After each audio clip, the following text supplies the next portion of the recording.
চাব গ'লে kind of journalism মই এতিয়াও কৰি আছোঁ সাংবাদিকতাৰ আগৰ যি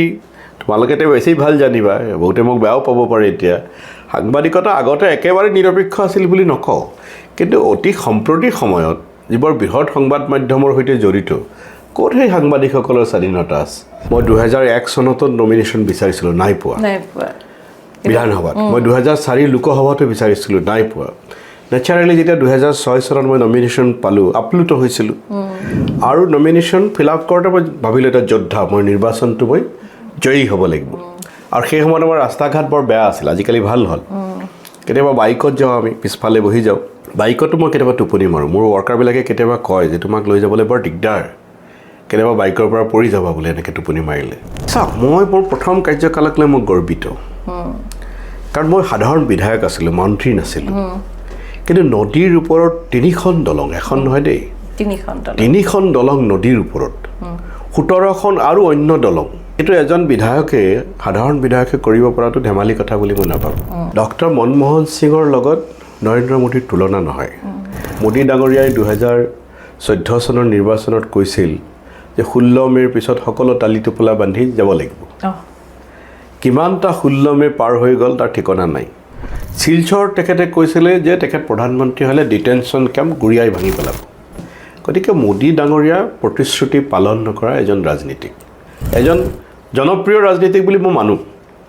কিন্তু হি ইজ নট ষ্টেটমেণ্ট তেওঁ ৰাষ্ট্ৰনায়ক নহয় আৰু মোদী ডাঙৰীয়া হৈছে এইটো ক'লে বহুতে বেয়া পাব যিহেতু মই বিৰোধী দলৰ মানুহ কিন্তু জনাম সুব্ৰমণ্যম স্বামীৰ ভাষাতেই যাওক বা যাৰ ভাষাতেই যাওক যোনে কোনো কথা কাৰো লগত শ্বেয়াৰ কৰিব নোৱাৰে ফটো মোদী ডাঙৰীয়া কাৰোবাৰ লগত ফটো উঠা দেখিছে নেকি কেতিয়াবা মোদী ডাঙৰীয়া সদায় চেলফি উঠি ভাল পায় চেলফি কাৰ লগত নিজৰ লগত আৰু বিদেশৰ পৰা যদি ৰাষ্ট্ৰ নেতা আহে তেওঁলোকৰ লগত ফটো তেওঁ উঠে এতিয়া ঢলা শদিয়াৰ দলং উদ্বোধন কৰিবলৈ আহিলে তেখেত মোদী ডাঙৰীয়াৰ ফটোকেই অকলে একদম ৰজা যেন গতিকে মোদী ডাঙৰীয়া হৈছে ৰজা যেনেকৈ বৰ্তমান আমাৰ মুখ্যমন্ত্ৰীয়ে নিজক ৰজা বুলি ভাবে কিন্তু সেৱক নহয় কওঁতে কয় কিন্তু সেৱক নহয় কিন্তু ডক্টৰ মনমোহন সিং সেৱক হয় মাটিৰ লগত মিলি থকা মানুহ হয় সাংসদ এজনে প্ৰতি বছৰে 5 কোটি টকাৰ সাংসদ পুঁজিত পায় বেছি নাপায় দেই 5 কোটিহে পায় তো এপাচি শাকত এটা জালুকৰ দৰে হৈ গৈছিলে আৰু তুমি আচৰিত হ'বা আজি কৃষ্ণ চাকিটোত অসম অন্তৰ্ভুক্ত নাই আৰু আমাৰ গোটেই সত্ৰ সংস্কৃতিত এখন কৃষ্ণ সংস্কৃতি আমাৰ দৌল গোবিন্দ মন্দিৰ কৃষ্ণ আমাৰ গৰখীয়া গোসাঁইৰ মন্দিৰ কৃষ্ণ সংস্কৃতি অথচ টুৰিজিমৰ যিটো কৃষ্ণ চাৰ্কিট তাত অসম অন্তৰ্ভুক্ত নাই মই সজৰে লোকসভাত মই উত্থাপন কৰিলোঁ কথাটো আমাৰ সোণোৱাল চৰকাৰেই হওক বা হিমন্ত বিশ্ব শৰ্মা চৰকাৰেই হওক মোক সমৰ্থন কৰি এষাৰি ক'ব পাৰিলহেঁতেন কিন্তু মই যিহেতু বিৰোধী দলৰ সাংসদ তাতে আকৌ মুছলমান সেইকাৰণে তেওঁলোকে সেইটো কথাত একো নক'লে তেওঁলোকে আকৌ ধৰ্মৰ নামত ৰাজনীতি কৰে ব্ৰিটিছৰ গোটেই সংস্কৃতিটো বিজেপিয়ে গ্ৰহণ কৰিছে ব্ৰিটিছে হিন্দু মুছলমান ৰাজনীতি কৰিছিলে বিজেপি হৈ একেটা কাম কৰিছে তথাপি আগতে অলপ লুকঢাক আছিলে কিন্তু বৰ্তমানৰ মুখ্যমন্ত্ৰী হিমন্ত বিশ্ব শৰ্মা ডাঙৰীয়া এখেত আমাৰ কণ্টেম্পৰেৰী আমাক মোতকৈ এবছৰহে ছিনিয়ৰ কিন্তু তেখেতে ৰাজনীতিটো ইমান নিম্ন স্তৰলৈ লৈ গ'ল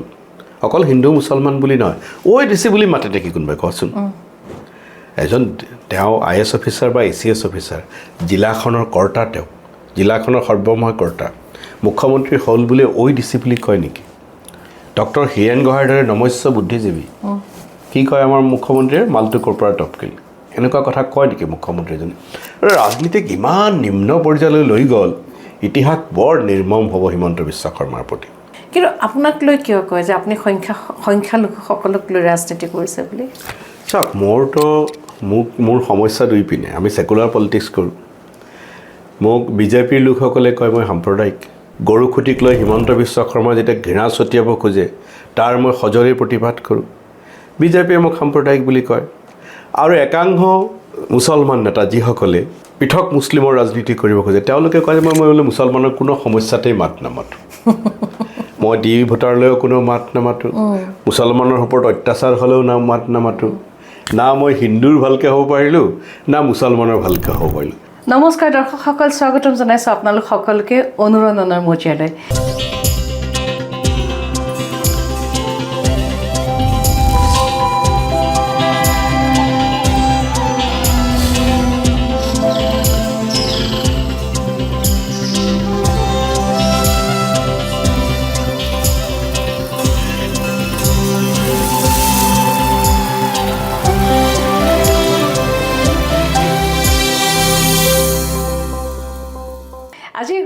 বিশেষ ব্যক্তি আমাৰ ষ্টুডিঅ'ৰ মজিয়ালৈ আহিছে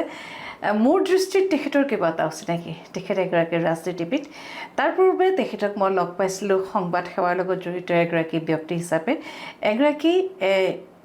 এডু এণ্টাৰপ্ৰেনাৰ হিচাপে শৈক্ষিক ক্ষেত্ৰখনত তেখেতে বহু কাম কৰিছিল আৰু সেই কামেৰে তেখেত অতি জনপ্ৰিয় হৈছিল বৰ্তমান সময়ৰ ৰাজনৈতিক ক্ষেত্ৰখনত অতি জনপ্ৰিয় এগৰাকী ব্যক্তি আৰু তেখেত হৈছে আব্দুল খালেক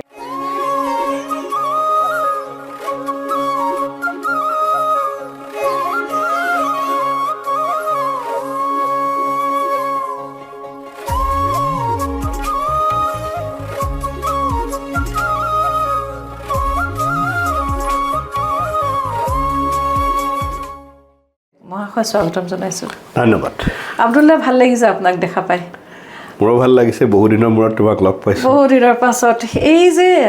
তাহানিতে যে এগৰাকী সাংবাদিক হিচাপে দুৰ্দান্ত গতিত গৈ থকা আব্দুল্লাক আমি লগ পাইছিলোঁ তাৰ পাছতো আপুনি বিভিন্ন কাম কৰিলে আৰু বিশেষকৈ শৈক্ষিক প্ৰতিষ্ঠান গঢ় দিয়াৰ ক্ষেত্ৰত আপোনাৰ যিখিনি ভূমিকা সঁচাকৈ মানিব লাগিব এতিয়া আপোনাক লগ নাপাওঁ এতিয়া আপোনাক আমি সৰু পৰ্দাৰ মজিয়াত দেখা পাওঁ ৰাইজৰ মাজত দেখা পাওঁ সভা সমিতিত দেখা পাওঁ এতিয়া আপুনি এগৰাকী ৰাজনৈতিক নেতা এটা যে জীৱন আপুনি অতিবাহিত কৰিলে সাংবাদিক হিচাপে শিক্ষা ক্ষেত্ৰত কাম কৰি থকা এজন ব্যক্তি হিচাপে আৰু বৰ্তমান এজন ৰাজনৈতিক নেতা হিচাপে এই জীৱনৰ পাতবিলাক যেতিয়া লুটিয়াই চায় কেনেকুৱা লাগে তেতিয়াৰ পৰা এতিয়ালৈ চোৱা সাংবাদিকটো মই বেছি দিন নাছিলোঁ যদিও মোৰ প্ৰাথমিক পৰিচয় সাংবাদিক মই অসমবাণীত এবছৰমান ফ্ৰিলেন্সিং কৰিছোঁ আৰু আমাৰ অসমত প্ৰায় 5 বছৰ মই ষ্টাফ ৰিপৰ্টাৰৰ কাম কৰিছোঁ তাৰ আগত অলপ বছৰ কৰিলে তোমাৰ লগত এবাৰ একেলগে নীলাচলত ইণ্টাৰভিউ দিছোঁ সেইটোতো বেলেগ কথা কিন্তু মই শিক্ষকতাও কৰিছোঁ সেইটো বহুতেই নাজানে মই গুৱাহাটী এছেণ্ট একাডেমি খুব কম দিন তাতে মই কিছুদিন শিক্ষকতা কৰিছোঁ আৰু আমাৰ বঙাইগাঁও জিলাৰ লেংটিচিঙা ৰাজীৱ গান্ধী কলেজ তাতো মই অসমীয়া বিষয়ৰ শিক্ষকতা কৰিছোঁ কিছুদিন সেইটো খুব কম মানুহে জানে গতিকে তোমাৰ সেইটো বেলেগ কথা আৰু শিক্ষা ক্ষেত্ৰৰ যিটো কথা কৈছা মই বিশেষকৈ যেতিয়া 2000 চনত মই সক্ৰিয় সাংবাদিকতা এৰি আমাৰ অসমৰ চাকৰি এৰি মই ৰাজনীতিত যোগ দিলোঁ আৰু সেই সময়ত মোৰ অৰ্জন বুলি কম আছিলে কাৰণ বিধায়ক হ'ম বুলিয়ে দিছিলোঁ ৰাজনীতিত যোগ কিন্তু সেইবাৰ হোৱা নহ'ল মোৰ পাৰ্টীয়ে নমিনেশ্যন নিদিলে গতিকে হোৱা নহ'ল তেতিয়া তোমাৰ জীৱন জীৱিকাৰ কথা থাকে তেতিয়া আমি Assam institute of advance studies বুলি এডুকেশ্যনেল NGO এটা ষ্টাৰ্ট কৰিছিলোঁ আৰু তাৰ জৰিয়তে আমি বিশেষকৈ ডিষ্টেঞ্চ এডুকেশ্যন ছেক্টৰত কাম কৰিছোঁ সেইটো ছেক্টৰত মই বহুদিন লাগি আছিলোঁ আৰু যেতিয়া মই সক্ৰিয় ৰাজনীতিত যোগ দিলোঁ সক্ৰিয় ৰাজনীতিত যোগ বিধায়ক হ'লোঁ পাৰ্টীয়েও সুযোগ দিলে ৰাইজেও ভোট দিলে এতিয়া জনীয়া সমষ্টিৰ মই বিধায়ক আছিলোঁ আৰু তাতে শিক্ষা ক্ষেত্ৰত আমাৰ যথেষ্ট পিছপৰা অৱশ্য সংখ্যালঘু অধ্যুষিত এলেকাৰ ভিতৰত জনীয়াখন আগবঢ়া কিন্তু তাতে ধৰ টিচাৰ ট্ৰেইনিং কলেজ নাই শিক্ষক প্ৰশিক্ষণ মহাবিদ্যালয় এতিয়াও তোমাৰ ৰুৰাল এৰিয়াত টিচাৰ ট্ৰেইনিং কলেজ প্ৰায় নাই বুলিয়ে ক'ব পাৰি কিন্তু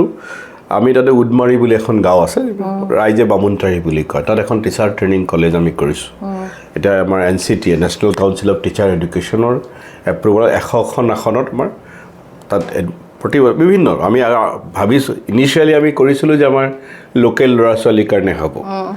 কিন্তু এতিয়াতো আজি মেৰিটৰ কথা থাকে এণ্ট্ৰেঞ্চ হয় এতিয়া তাতে এটা সমন্বয় ক্ষেত্ৰ গঢ়ি উঠিছে কাৰণ আমাৰ এলেকাটো মূলতঃ সংখ্যালঘু মুছলমানৰ এলেকা কিন্তু এতিয়া তুমি আমাৰ কলেজখনলৈ যদি যোৱা Ataur Rahman college of education তাত তুমি মিচিঙো পাবা তাত গোগামুখৰ ল'ৰা ছোৱালীও পাবা গোলাঘাটৰ ল'ৰা ছোৱালীও পাবা কাৰ্বিও পাবা এখন মিনি অসম তাত গঢ়ি উঠিছে তো সেইটো মোৰ ভালো লাগে এতিয়াও মই সেইখনৰ চেয়াৰমেন হৈ আছোঁ তাৰপিছত আমাৰ বাণিজ্য শিক্ষাৰ ব্যৱস্থাত আছিলে তাতে এখন মই কমাৰ্চ কলেজো স্থাপন কৰিছোঁ সেইখন বেছি ঠন ধৰিব পৰা নাই কিন্তু চলি আছে সেইখন গতিকে আমি চেষ্টা কৰিছোঁ আৰু তুমি যেতিয়া ৰাজহুৱা জীৱনত আহা ৰাজহুৱা জীৱনত তুমি যিমান পাৰা স্বাস্থ্যখণ্ড শিক্ষাখণ্ডৰ কাৰণে কাম কৰিব পাৰিলে নিজৰ ভাল লাগে আৰু সেইটো কাম আমি ক'ৰবাত আমি চৰকাৰৰ সাহায্যত কৰিছোঁ ক'ৰবাত আমি নিজাববীয়াকৈ কৰিছোঁ এতিয়া ধৰা আমাৰ কলগাছিয়াত এখন 200খন বিচনাযুক্ত হস্পিটেল তাৰ কাৰণে অৱশ্যই মই সেই সময়ৰ মুখ্যমন্ত্ৰী তৰুণ গগৈ ডাঙৰীয়াক ধন্যবাদ জনাব লাগিব কলগাছিয়া এখন ব্লক হেডকোৱাৰ্টাৰ বা circle headquarter civil hospital normally হয় ডিষ্ট্ৰিক্ট হেডকোৱাৰ্টাৰ আৰু খুব কম সংখ্যক মহকুমাত খুব বেছি 100খন বিচনাযুক্ত চিভিল হস্পিটেল আছে হয়ৰাজ কলগাছিয়াত 200খন বিচনাযুক্ত চিভিল হস্পিটেল এখন আমি তাত বনাব পাৰিছোঁ তাৰ কাৰণে আজি সেইকাৰণে কলগাছিয়াখন আগতকৈ বহুত ডেভেলপ হৈ গ'ল হৈছে আচলতে এখন ঠাই মূল প্ৰয়োজনীয় কথাখিনি হ'ল স্বাস্থ্য শিক্ষা আৰু অৰ্থনীতি কাৰণ যিমানে তুমি স্বাস্থ্য আৰু যেতিয়া তোমাৰ স্বাস্থ্যখণ্ড ভাল হ'ব শিক্ষা আগবাঢ়িব অৰ্থনীতিও সবল হৈ যায় তেতিয়া আৰু যোগাযোগ হয় আৰু যোগাযোগ ক্ষেত্ৰতো মই যেতিয়া প্ৰথম নিৰ্বাচন খেলোঁ সেই সময়ত তোমাৰ মই কৈছিলোঁ আমাৰ সমষ্টিটোক পুৰণা জনীয়া সমষ্টিক বেকি নৈয়ে দুভাগ কৰি ৰাখিছিলে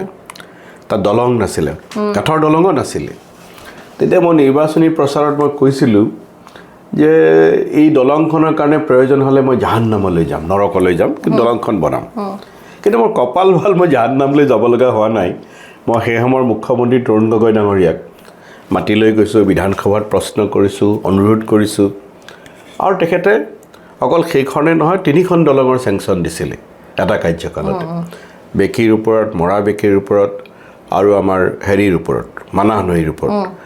আৰু সেই দলং 3খনৰ আমি যেতিয়া প্ৰথম আধাৰশিলা স্থাপন কৰোঁ আমি অলপ নদীৰ পৰা দূৰত কৰিছিলোঁ মানুহবিলাকে কৈছিল ক'ত হ'ব এখন ভুৱা কথা বোলে এইটো এই কথাটো হৈ গ'ল এতিয়া অৱশ্যে দলংখনৰ এটা প্ৰব্লেম চলি আছে এটা খুঁটা বহি গৈছে এটা খুঁটা বহি যোৱাৰ কাৰণে বহুতেই ক'ব খোজে যে আব্দুল খালেকে দুৰ্নীতি কৰিলে কিন্তু এই প্ৰশ্নটো তেওঁলোকে নকৰে যে সেই সময়ৰ যিজন গড়কাপ্তানী মন্ত্ৰী আছিল তেখেত এতিয়া অসমৰ বিত্তমন্ত্ৰী অজন্তা বাইদেউ তেওঁক লৈ প্ৰশ্ন নকৰে এই বিধায়কে যদি খাব খোজে অকলে পইচা খাব পাৰিব নেকি ডিচিক প্ৰশ্ন নকৰে এক্সিকিউটিভ ইঞ্জিনিয়াৰ পিডব্লিউডিক প্ৰশ্ন নকৰে তেওঁলোকে দুৰ্নীতিৰ তদন্ত বিচাৰে অকল বিধায়কজনৰ বিৰুদ্ধে মই কৈছোঁ ঠিক আছে দুৰ্নীতি সকলোকে সামৰি হ'ব লাগিব আৰু যদি মোক যদি দুৰ্নীতিত মই হেৰি হয় মোক এতিয়াতো বিজেপিৰ চৰকাৰ মই দিন ৰাতি বিজেপিৰ বিৰুদ্ধে মই সমালোচনা কৰি থাকোঁ দৰকাৰ হ'লে মোক জেলত ভৰক না আৰু আমাৰ তাতে এতিয়া নতুনকৈ মন্দিয়া সমষ্টি হৈছে তাত 2জন বিধায়ক আছে 2জনেই কংগ্ৰেছ বিৰোধী দলৰ এজন কংগ্ৰেছৰ টিকটত নিৰ্বাচিত হৈছিল কিন্তু কংগ্ৰেছৰ লগত নাই দিন ৰাতি কংগ্ৰেছক সমালোচনা কৰে তেওঁলোকৰ কাৰণেতো ভাল তদন্ত কৰি মোক জেলত ভৰালেই হৈ যায় হয় দাদা মই আৰু এটা কথা সুধিব মন গৈছে আপুনি সমাজখনক খুব পুংখানুপুংখভাৱে ওচৰৰ পৰা চাইছে নহয় জানো দেখা পাইছে কম দিনৰ কাৰণে হ'লেও আপুনি যেতিয়া সাংবাদিকতাৰ চোলাটো পিন্ধিছিলে তেতিয়াও আপুনি ৰাইজৰ বাতৰি ৰাইজৰ কাৰণে কাম কৰিছিল ৰাইজৰ কথাবিলাক ৰাইজৰ মাজলৈ লৈ গৈছিলে পৰৱৰ্তী সময়ত যেতিয়া আপুনি ৰাজনীতিৰ চোলাটো পিন্ধে তেতিয়াও আপুনি ৰাইজৰ কামলৈ কৰিছে কিন্তু গণতন্ত্ৰ চতুৰ্থ স্তম্ভত কাম কৰি থকাৰ সেই মাদকতা স্বাধীনতা আৰু প্ৰত্যক্ষভাৱে ৰাজনীতিলৈ আহি ৰাইজৰ মাজত থাকি ৰাইজৰ হৈ কাম কৰাৰ যিটো স্বাধীনতা এই দুটাৰ মাজত সাদৃশ্য কি আৰু হেৰি কি তুমি চোলা বুলি কৈছা মই চোলা বুলি নকওঁ বা সাংবাদিকতা বা ৰাজনীতি দুইটা এটাকো মই চোলা বুলি নকওঁ কিন্তু চাব গ'লে কাইণ্ড অফ জাৰ্নেলিজিম মই এতিয়াও কৰি আছোঁ সাংবাদিকতা কাৰণ আগতে মই ৰাইজৰ সমস্যাসমূহ মই লিখিছোঁ চৰকাৰৰ দৃষ্টিগোচৰ কৰিছোঁ আৰু এতিয়া মই ৰাইজৰ সমস্যাবিলাক বিধায়ক হিচাপে মই বিধানসভাত উত্থাপন কৰিছোঁ সাংসদ হিচাপে মই সংসদত উত্থাপন কৰিছোঁ বা বিৰোধী দলত থাকোঁতে মই ৰাইজৰ সমস্যাবোৰ সংবাদ মাধ্যমৰ জৰিয়তে উত্থাপন কৰিছোঁ গতিকে কাম কিন্তু মই একেটাই কৰি আছোঁ মোৰ কামৰ চৰিত্ৰ কিন্তু সলনি হোৱা নাই তাৰ প্লেটফৰ্ম সলনি হৈছে আৰু সাংবাদিকতাৰ আগৰ যি তোমালোকে বেছি ভাল জানিবা বহুতে মোক বেয়াও পাব পাৰে এতিয়া সাংবাদিকতা আগতে একেবাৰে নিৰপেক্ষ আছিল বুলি নকওঁ কিন্তু অতি সম্প্ৰতি সময়ত যিবোৰ বৃহৎ সংবাদ মাধ্যমৰ সৈতে জড়িত ক'ত সেই সাংবাদিকসকলৰ স্বাধীনতা আছে বেছিভাগেতো চৰকাৰ নিয়ন্ত্ৰিত হয় এতিয়া চৰকাৰত যিসকল আছে কংগ্ৰেছৰ দিনত এইটো ইমান নাছিলে তেওঁলোকে যি বিচাৰে সেইটো হয় এতিয়া বহু বাতৰি সেইদিনা মই মাজতে এগৰাকী যুৱ সাংবাদিকক মই লগ পাইছিলোঁ এটা অনুষ্ঠানত তেওঁ লিখিছে তেওঁ সামাজিক মাধ্যমত কেনেকৈ নিউজ এটা গাপ দি দিয়া হয় সেই ধৰণৰ কথাবোৰো চলি থাকে গতিকে সাংবাদিকৰ যে খুব স্বাধীনতা আছে সেইটো নাই আৰু চতুৰ্থ স্তম্ভৰ কথা যদি স্বাধীনতা থাকিব লাগিব আৰু ৰাজনীতিটো হয় ৰাজনীতিত আপোনাৰ তোমাৰ বাধ্যবাধকতা থাকে কাৰণ আমি যেতিয়া ৰাজনৈতিক দলৰ সদস্য হওঁ তাত দলীয় অনুশাসন থাকে শৃংখলাৰ কথা থাকে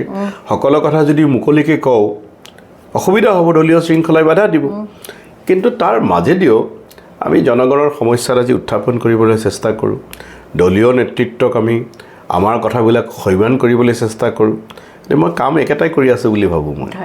কাম মোৰ সলনি হোৱা নাই, খালি প্লেটফৰ্ম সলনি হৈছে। 2000 কিন্তু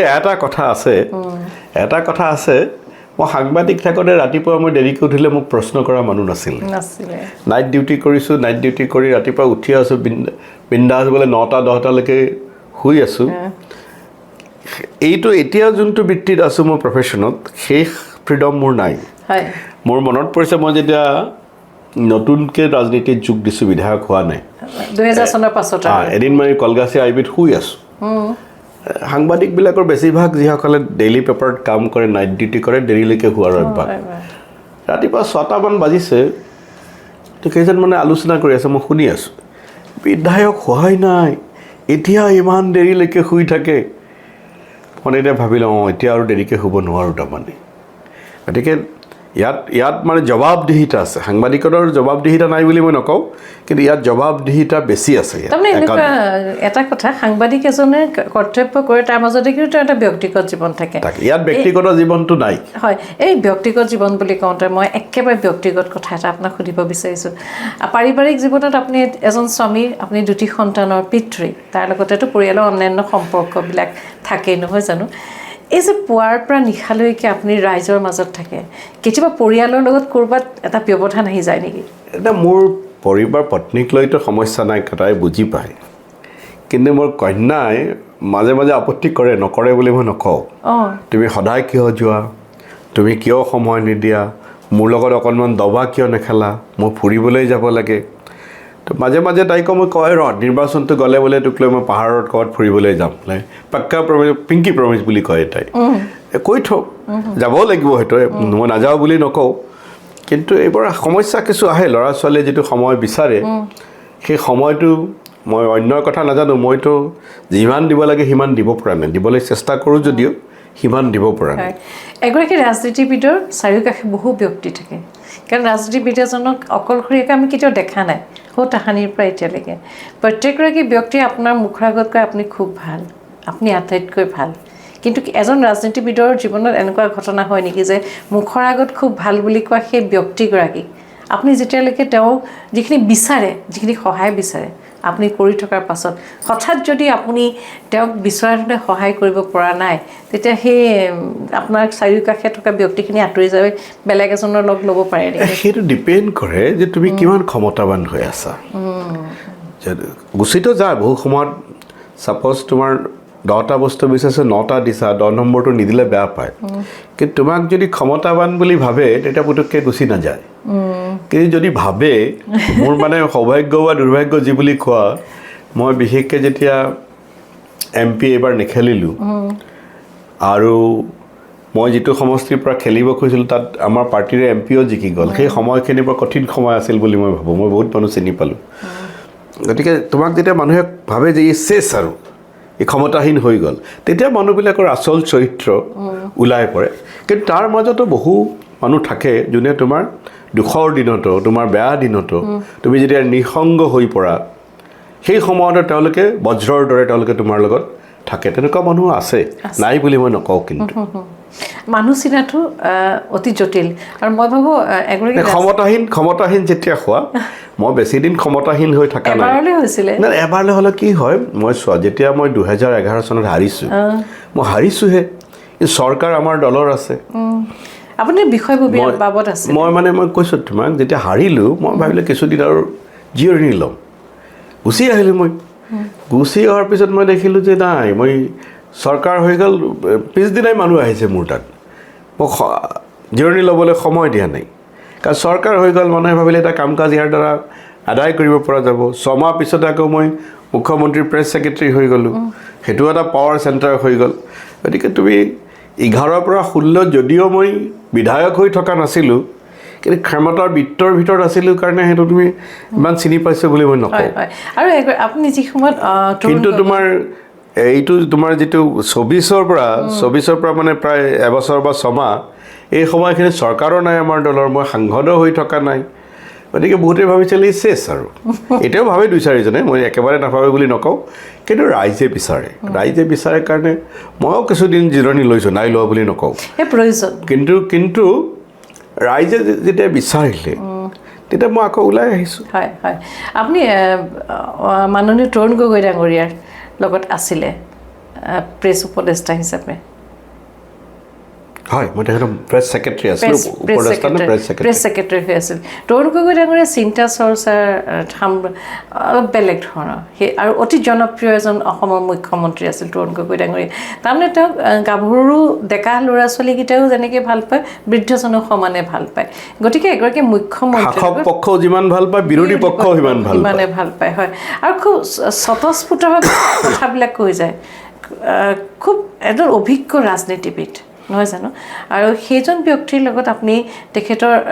প্ৰেছ ছেক্ৰেটাৰী হিচাপে লৈ থাকি আপোনাৰ কেনেধৰণৰ ৰাজনৈতিক শিক্ষা প্ৰেছ ছেক্ৰেটাৰীত কৈ চাওক তৰুণ গগৈ ডাঙৰীয়াক মই বিভিন্ন ৰূপত পাইছোঁ মই যেতিয়া সাংবাদিকতা কৰোঁ তেতিয়া তেখেত প্ৰদেশ কংগ্ৰেছৰ সভাপতি হৈ আছিলে আৰু তেতিয়া তেখেত দিল্লীত আছিলে দিল্লীত থাকিলে অহা যোৱা কৰি আছিলে আহিলে এটা প্ৰেছ কনফাৰেঞ্চ কৰে যাওঁতে এটা প্ৰেছ কনফাৰেঞ্চ কৰে গতিকে তেখেতৰ লগত মোৰ সেই সময়তে ইণ্টাৰেকশ্যন হৈছে সক্ৰিয় ৰাজনীতিত যোগ দিলোঁ তেখেত মুখ্যমন্ত্ৰী হ'ল 5 বছৰ মই পাৰ্টীৰ কাৰ্যকৰ্তা হৈ আছোঁ তেতিয়া অৱশ্যে আমাৰ দলৰ মুখপাত্ৰ মাত্ৰ 5জন আছিল 5জনৰ ভিতৰত ময়ো এজন গতিকে তেখেতৰ লগত মই সক্ৰিয় সঘন যোগাযোগত আছোঁ সেই সময়ত তাৰপিছত দলে আৰু তেখেতেও মোক বিধায়ক হোৱাৰ সুযোগ দিলে তেখেত মুখ্যমন্ত্ৰী 5 বছৰ মই বিধায়ক হিচাপে তেখেতক পাইছোঁ তাৰপিছত বাৰু প্ৰেছ ছেক্ৰেটাৰী হ'লোঁ পিছৰখিনি মই নকওঁ কেতিয়াবা কি হয় মই প্ৰেছ ছেক্ৰেটাৰী কথাটো পিছত ক'ম আমি কিবা এটা কথা ক'লে বেকাৰী মাৰি দিয়ে তুমি কি জানাহে মই যেতিয়া সাংসদ হৈছোঁ তেতিয়া তোমাৰ জন্মই হোৱা নাই কথাটো সঁচা কাৰণ মোৰ জন্ম 1971 চনত আৰু তেখেত সাংসদ হৈছে 1972 চনত যদিও লিটাৰেলি মোৰ জন্ম হৈছে কিন্তু কথাটোৰ মই কথাটো মই তেখেতৰ কথাটো উৰাই দিব নোৱাৰোঁ হয়তো 72 চনত তেখেত সাংসদ হৈছে আৰু 71 চনত মোৰ জন্ম হৈছে আমি ভাবোঁ চেছ মোৰ কেৰিয়াৰ চব শেষ হৈ গ'ল যে বেকাৰী যিটো খালোঁ তাৰপিছত ৰাতিপুৱা উঠি চাইছোঁ যে মই যিটো কথা কৈছিলোঁ সেই কামটো হৈ গৈছে তাৰমানে তেখেতে জুকিয়াই চাই সেই সময়ত কথাটো উৰাই দিয়ে যদি জুকিয়াই চাই যে এইটো শুদ্ধ কথা ইমপ্লিমেণ্ট কৰি দিয়ে তেখেতে বহু সময়ত আমি ভেকাহি খাইছোঁ কিন্তু পিছত কামবিলাক হৈ যায় এবাৰ এজন বিষয়াক লৈ গৈছোঁ বিষয়াজনে মোক খুব ধৰি আছে তেওঁৰ ট্ৰান্সফাৰ লাগে মোকতো বৰ বেয়াকৈ কৈ দিলে কোনো বিষয়াক লৈ কেতিয়াও মোৰ তাত নাহিব ট্ৰান্সফাৰ পষ্টিঙৰ কাৰণে মই লাজিও পালোঁ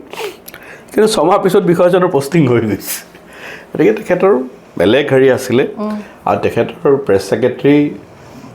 মোৰ ওপৰত যিটো বিশ্বাস স্থাপন কৰিছিলে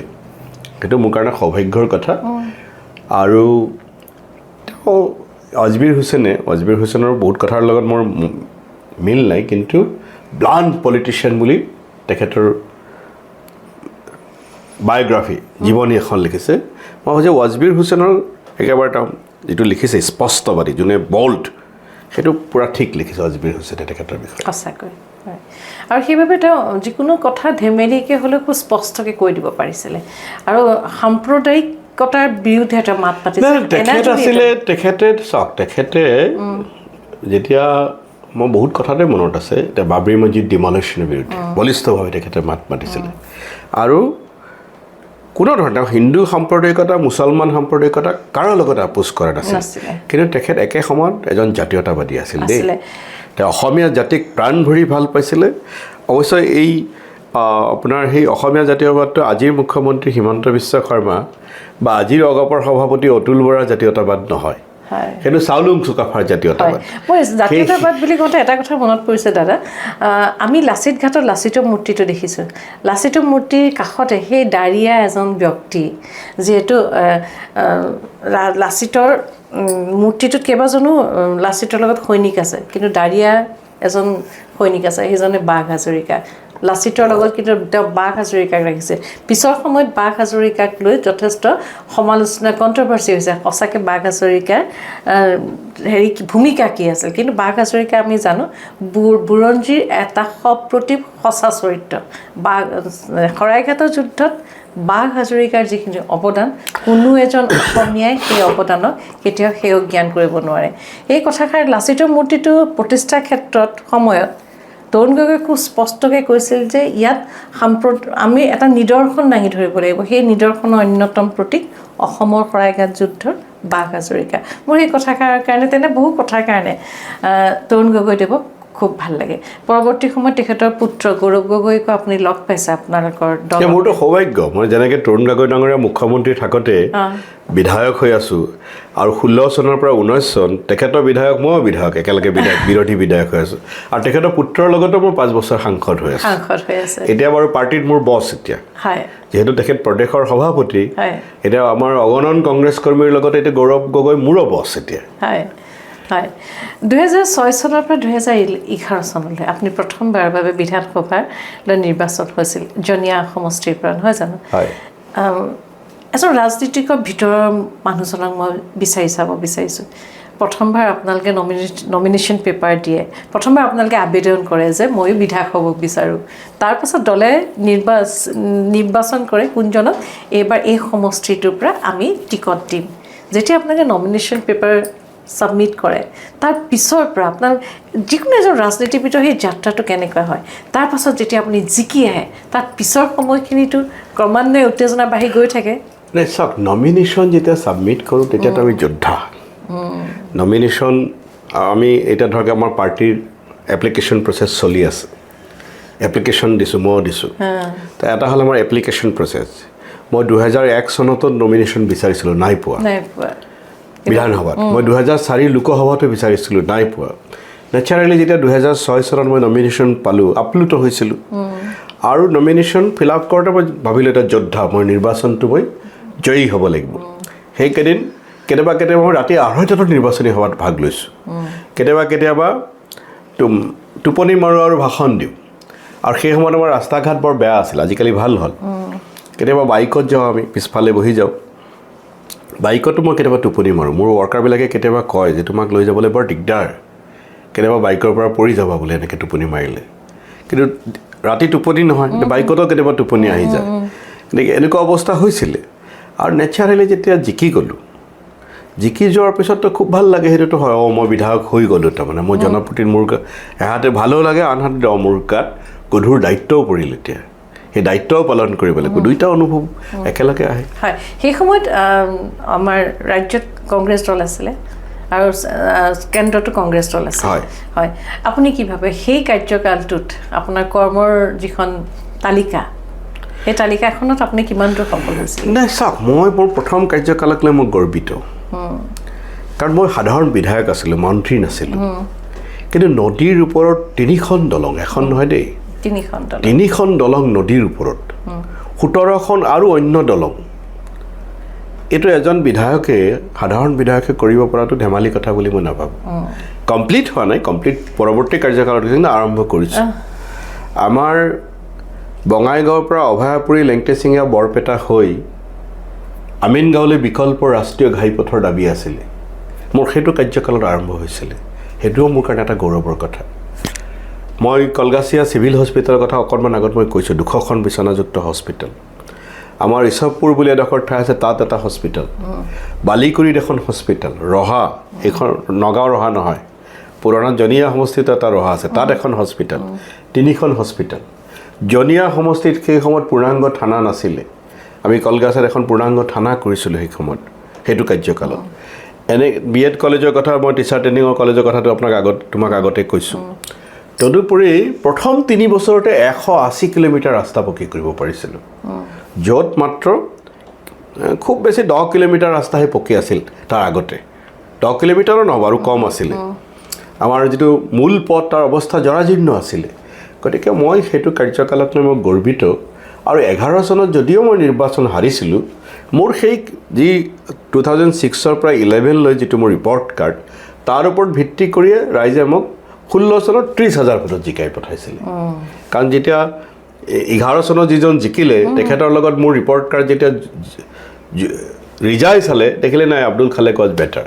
তেওঁ মোক 30,000 ভোটত জিকাই পঠাইছিল 16 চনৰ পৰা 2019 চনলৈ 3 বছৰ থাকিলোঁ তাৰপিছত সাংসদ হৈ গ'ল হয় সাংসদ হিচাপে যেতিয়া আপুনি আছিলে তেতিয়া কেন্দ্ৰত বিজেপি চৰকাৰ মোদী ডাঙৰীয়া প্ৰধানমন্ত্ৰী আৰু ইয়াত অসমতো আপোনাৰ অসমত মই দুজন মুখ্যমন্ত্ৰী পালোঁ সাংসদ হিচাপে সোণোৱাল ডাঙৰীয়া হিমন্ত বিশ্ব শৰ্মা ডাঙৰীয়া আৰু তৰুণ গগৈ সময়তো আপুনি বিধায়ক হিচাপে আপুনি তেখেতক পালে আপুনি ৰাজনীতিলৈ অহাৰ পিছত ভাৰতবৰ্ষত দুগৰাকী প্ৰধানমন্ত্ৰীক পালে ৰাজনীতিত অহাৰ পিছত দুজন প্ৰধানমন্ত্ৰী মনমোহন সিং ডাঙৰীয়াক পালে কংগ্ৰেছৰ আৰু নৰেন্দ্ৰ মোদী ডাঙৰীয়াক পালে এগৰাকী ৰাজনীতিবিদে সদায় প্ৰধানমন্ত্ৰীৰ লগত যেনেকৈ হ'লেও তেওঁলোকৰ এটা কথোপকথন হয় সাংসদ হিচাপেতো আপুনি নৰেন্দ্ৰ মোদীক চাগে ওচৰৰ পৰাই পাইছে দুগৰাকী দেশৰ প্ৰধানমন্ত্ৰীয়ে আমাৰ ৰাজ্যখনৰ কাৰণে আপোনাৰ দৃষ্টিত কি কাম কৰিলে চাওক ডক্টৰ মনমোহন সিঙৰ লগত নৰেন্দ্ৰ মোদীৰ তুলনা নহয় নৰেন্দ্ৰ মোদী অসমলৈ বহুবাৰ আহিছে এইটো সঁচা কিন্তু অসমৰ যিবোৰ মৌলিক কথা মোদী ডাঙৰীয়াই 2014 চনৰ নিৰ্বাচনত কৈছিল যে 16 মে'ৰ পিছত সকলো তালি টোপোলা বান্ধি যাব লাগিব কিমানটা 16 মে' পাৰ হৈ গ'ল তাৰ ঠিকনা নাই অসম চুক্তি আখৰে আখৰে পালন নহ'ল বৰং ওলটাই সংখ্যা কিমান বাদ দিয়ক কিন্তু ওলটাই ইয়াত নতুন বিদেশী বুজা জাপি দিলে শিলচৰ তেখেতে কৈছিলে যে তেখেত প্ৰধানমন্ত্ৰী হ'লে ডিটেনশ্যন কেম্প গুৰিয়াই ভাঙি পেলাব মূলতঃ বাঙালী হিন্দুৰ কাৰণে কৈছিল কিন্তু কৈছিলে ডিটেনশ্যন কেম্প আজিও আছে গতিকে মোদী ডাঙৰীয়াৰ প্ৰতিশ্ৰুতি পালন নকৰা এজন ৰাজনীতিক এজন জনপ্ৰিয় ৰাজনীতিক বুলি মই মানো কিন্তু হি ইজ নট ষ্টেটমেণ্ট তেওঁ ৰাষ্ট্ৰনায়ক নহয় তাৰ বিপৰীত চিত্ৰ আপোনাৰ ডক্টৰ মনমোহন সিঙৰ লগত ক্ষেত্ৰত ডক্টৰ মনমোহন সিং কথা কম কৈছিলে মৃদুভাষী কিন্তু তেখেতে যিটো কৈছিলে আজি অসমৰ যি বিদেশী সমস্যা এই সমস্যাটো সমাধানৰ কাৰণে আছুৰ লগত ত্ৰিপাক্ষিক বৈঠক কৰিছিলে তৰুণ গগৈ ডাঙৰীয়াৰ কৃতিত্ব আছে আৰু এই ত্ৰিপাক্ষিক বৈঠকৰ ভিত্তিত NRC কাম আৰম্ভ হৈছিলে সুপ্ৰিম কোৰ্টৰ পৰ্যবেক্ষণত এখন ফাইনেল লিষ্ট ওলাল বৰ্তমান চৰকাৰ সেইখনক আগবঢ়াই লোৱা নাই সেইটো এটা বেলেগ কথা আন্তৰিকতা থকাৰ কাৰণে হৈছে আৰু সদায় ডক্টৰ মনমোহন সিঙে অসমক নিজৰ ঘৰ বুলি গণ্য কৰিছে আৰু মনমোহন সিঙৰ লগত যিকোনো মানুহে সাধাৰণভাৱে কথা বতৰা পাতিব পাৰিছে ডক্টৰ মনমোহন সিঙক মই বিভিন্ন ৰূপত পাইছোঁ মই যেতিয়া সাংবাদিক তেতিয়া তেখেত অসমৰ তেখেত সাংসদ আমি এই গুৱাহাটী চাৰ্কিট হাউচত তেখেত আহি মাজে মাজে থাকে আমি লগ পাওঁ কথা পাতোঁ মই দলত যোগ দিলোঁ তেতিয়া তেখেত প্ৰধানমন্ত্ৰী প্ৰথমে হোৱা নাই প্ৰথমতে ৰাজ্যসভাৰ বিৰোধী দলপতি সেই হিচাপে মই তেখেতক লগ পাইছোঁ তাৰপিছত তেখেত প্ৰধানমন্ত্ৰী হোৱাৰ পিছত তেখেতক বেছি পোৱা নাই মই 2বাৰ নে 3বাৰ পাইছোঁ মই বিধায়ক ডেলিগেশ্যনত গৈছোঁ তাৰপিছত মই যেতিয়া সাংসদ নিৰ্বাচিত হৈ গ'লোঁ তেতিয়া তেখেত ৰাজ্যসভাৰ সাংসদ হৈ আছে ক'ভিডৰ আগত মই মাজে মাজে তেখেতক লগ পাইছোঁ এই ডক্টৰ মনমোহন সিঙৰ লগত মোদী ডাঙৰীয়াৰ কোনো তুলনা হয় বুলি মই নাভাবোঁ ডক্টৰ মনমোহন সিং ৰাষ্ট্ৰৰ নায়ক চিন্তাবিদ মাটিৰ লগত মিলি থকা মানুহ আৰু মোদী ডাঙৰীয়া হৈছে এইটো ক'লে বহুতে বেয়া পাব যিহেতু মই বিৰোধী দলৰ মানুহ কিন্তু জনাম সুব্ৰমণ্যম স্বামীৰ ভাষাতেই যাওক বা যাৰ ভাষাতেই যাওক যোনে কোনো কথা কাৰোৰ লগত শ্বেয়াৰ কৰিব নে ফটো আপুনি এজন ভাল তুমি এজন ভাল ফটোগ্ৰাফাৰ মই জানো কিন্তু মোদী ডাঙৰীয়া কাৰোবাৰ লগত ফটো উঠা দেখিছা নেকি কেতিয়াবা মোদী ডাঙৰীয়া সদায় চেলফি উঠি ভাল পায় চেলফি কাৰ লগত নিজৰ লগত আৰু বিদেশৰ পৰা যদি ৰাষ্ট্ৰৰ নেতা আহে তেওঁলোকৰ লগত ফটো তেওঁ উঠে এতিয়া ঢলা শদিয়াৰ দলং উদ্বোধন কৰিবলৈ আহিলে তেখেত মোদী ডাঙৰীয়াৰ ফটোকেই অকলে একদম ৰজা যেন গতিকে মোদী ডাঙৰীয়া হৈছে ৰজা যেনেকৈ বৰ্তমান আমাৰ মুখ্যমন্ত্ৰীয়ে নিজক ৰজা বুলি ভাবে কিন্তু সেৱক নহয় কওঁতে কয় কিন্তু সেৱক নহয় কিন্তু ডক্টৰ মনমোহন সিং সেৱক হয় মাটিৰ লগত মিলি থকা মানুহ হয় দেশৰ সকলো জনগোষ্ঠী সকলো সম্প্ৰদায়ৰ কাৰণে চিন্তা কৰা মানুহ হয় আৰু ইতিহাসে তেখেতে নিজে কৈ গৈছিল ডক্টৰ মনমোহন সিঙে যে ইতিহাসে সদায় তেওঁক দয়ালু দৃষ্টিভংগীৰে চাব আৰু মই সেইটো বিশ্বাস কৰোঁ যে সঁচাকৈ ইতিহাসে ডক্টৰ মনমোহন সিঙক সদায় সহানুভূতিৰ দৃষ্টিভংগীৰে চাব কিন্তু মোদী ডাঙৰীয়া আজি যিয়ে কৈ থাকক ইতিহাসে তেওঁক চাব কি ৰূপত চায় হয় এজন সাংসদ হিচাপে আপুনি কাৰ্যকাল নিৰ্বাহ কৰিলে এগৰাকী সাংসদৰ বহু ভূমিকা থাকে নিজৰ ঠাইখনৰ প্ৰতি নিজৰ ৰাজ্যখনৰ প্ৰতি সাংসদৰ এটা নিজৰ পুঁজি থাকে নহয় জানো বহু ক্ষমতা থাকে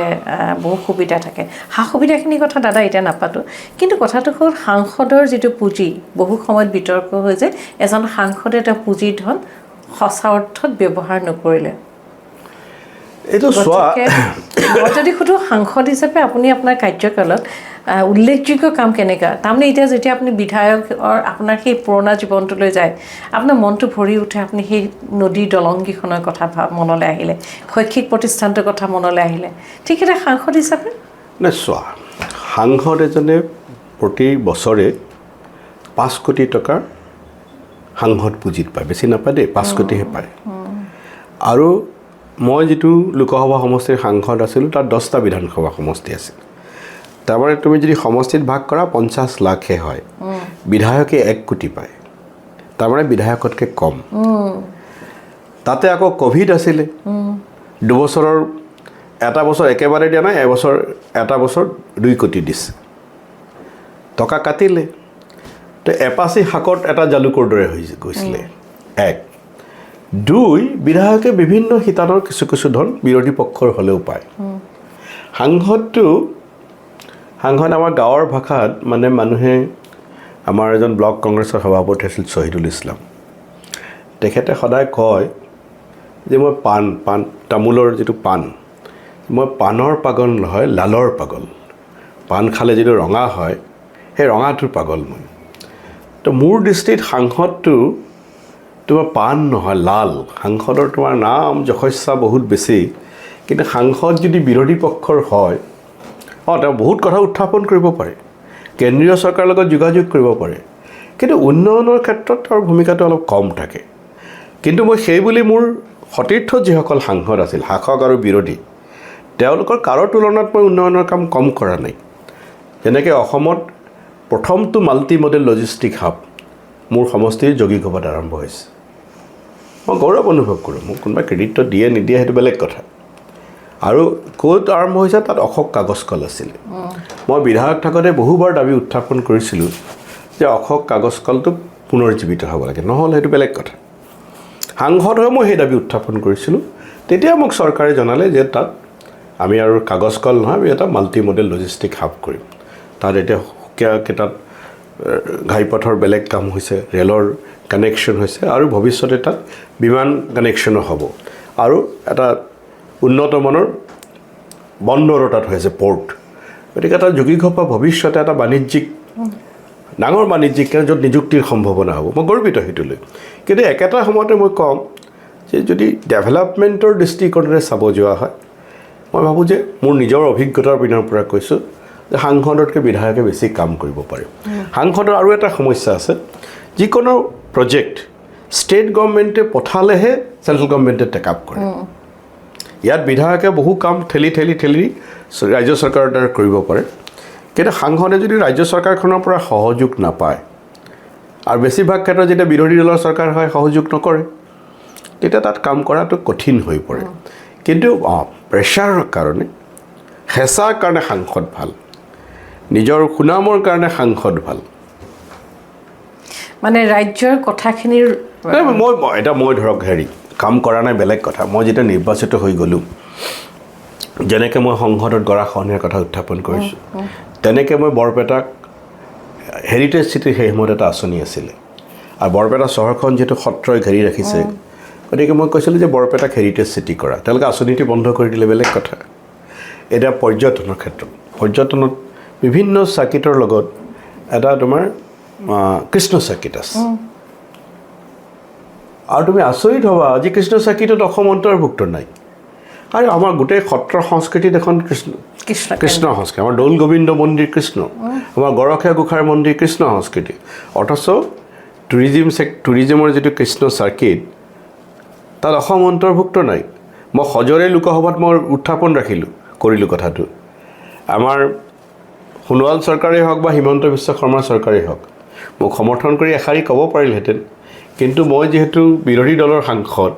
তাতে আকৌ মুছলমান সেইকাৰণে তেওঁলোকে সেইটো কথাত একো নক'লে তেওঁলোকে আকৌ ধৰ্মৰ নামত ৰাজনীতি কৰে তেওঁলোকেতো ভাল পাব লাগিছিলে আমাৰ ৰমা দেৱী যিদিনা মই কৃষ্ণ সংস্কৃতিৰ এইটো কথা কওঁ ৰমা দেৱী বিজেপি সাংসদ এনে মোক বৰ বেছি ভাল নাপায় কাৰণ তাই কট্টৰ বিজেপি আমাৰ কমিটি এটাৰ চেয়াৰপাৰ্চন আছিল তেখেতে সেইদিনা একদম চেয়াৰত আছিল সভাপতি আমাৰ চেয়াৰপাৰ্চনৰ যিটো পেনেল থাকে অধ্যক্ষৰ আসনত তেখেত বহি আছে তাৰপিছত মই চেণ্ট্ৰেল হলত গৈছে তেওঁ আহি মোক পিঠিত চপৰিছে তেওঁ ভাল কলিবৰ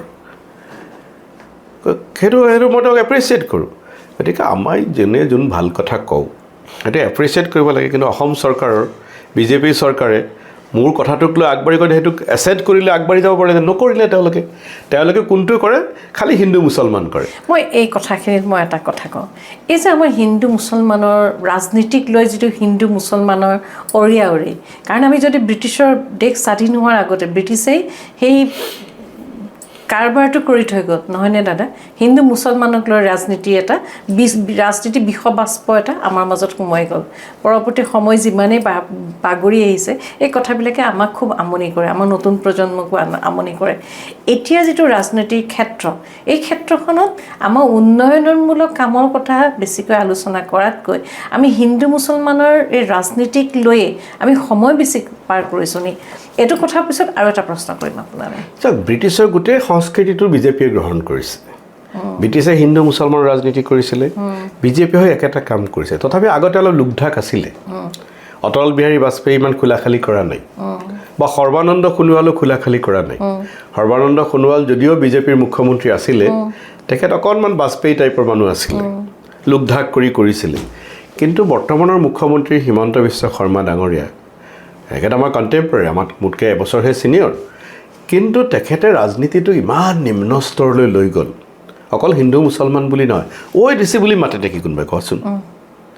এজন তেওঁ IAS অফিচাৰ বা ACS অফিচাৰ জিলাখনৰ কৰ্তা তেওঁ জিলাখনৰ সৰ্বময় কৰ্তা মুখ্যমন্ত্ৰী হ'ল বুলি ঐ দিছি বুলি কয় নেকি ডক্টৰ হীৰেণ গোহাঁইৰ দৰে নমস্য বুদ্ধিজীৱী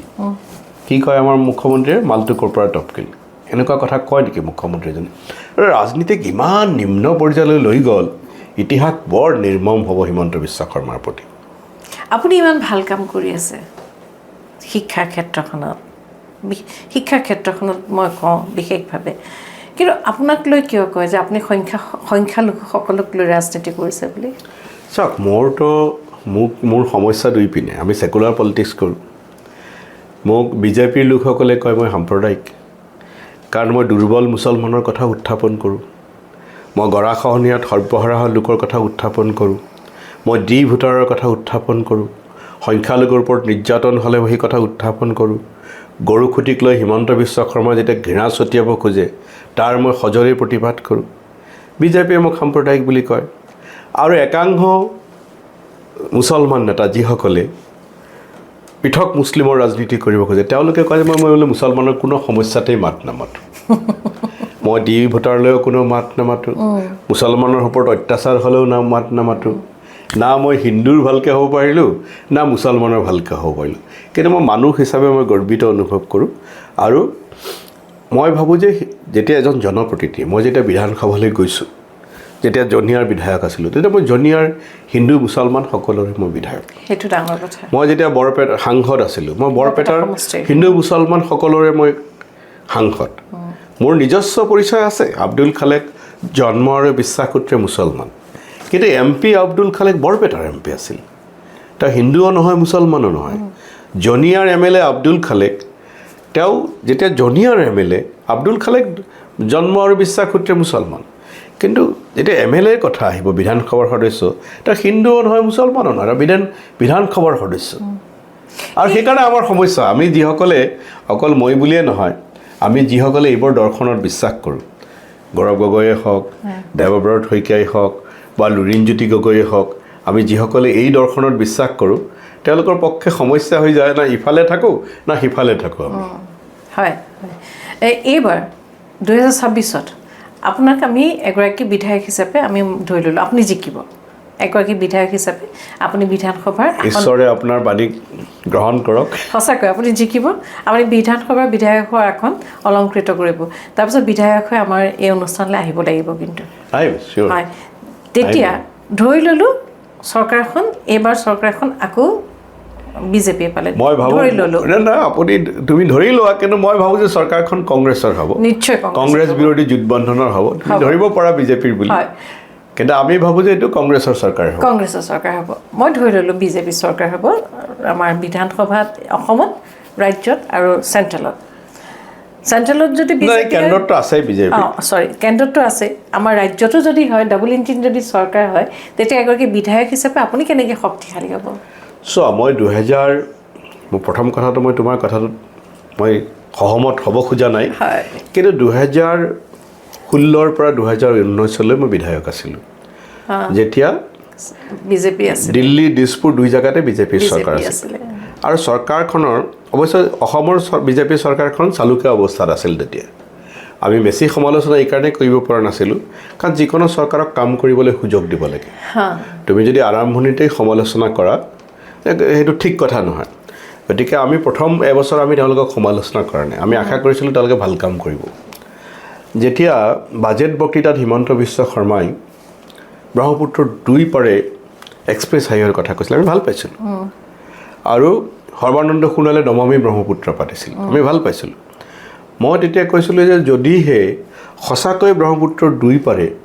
এক্সপ্ৰেছ হাইৱে হয় দৰকাৰ হ'লে সক্ৰিয় ৰাজনীতি বাদ দিম কিন্তু মই এওঁলোকক সমৰ্থন কৰিম কিন্তু এইটো ভাল কাম হ'লহেঁতেন কিন্তু তেওঁলোকে ক্ষমতাত আছে এতিয়াও কিন্তু তেওঁলোকে এক্সপ্ৰেছ হাইৱেৰ আৰু ওচৰা ওচৰিও নগ'ল নমামী ব্ৰহ্মপুত্ৰক তেওঁলোকে পাহৰি গ'ল কাৰণ তেওঁলোকৰ ব্যৰ্থতা সেইটো গতিকে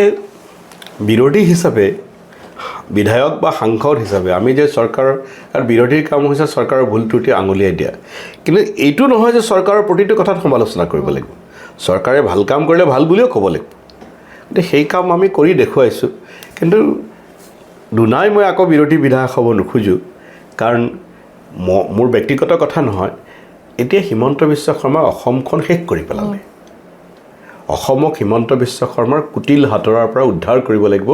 আৰু মই ভাবোঁ যে অসমৰ ৰাইজে এইবাৰ সেইকাৰণে হিমন্ত বিশ্ব শৰ্মাক বিদায় দিব আৰু সেইকাৰণে মই ভাবোঁ যে মোৰ বিৰোধী নহয় শাসক পক্ষৰহে বিধায়ক হ'ম এইবাৰ হয় বৰ্তমান সময়ত বাতৰি কাকতৰ শিৰোনাম দখল কৰি থকা এটা বিষয় হ'ল ভোটাৰ তালিকাৰ পুনৰীক্ষণ প্ৰক্ৰিয়া হয় আপুনি কি কয় নাই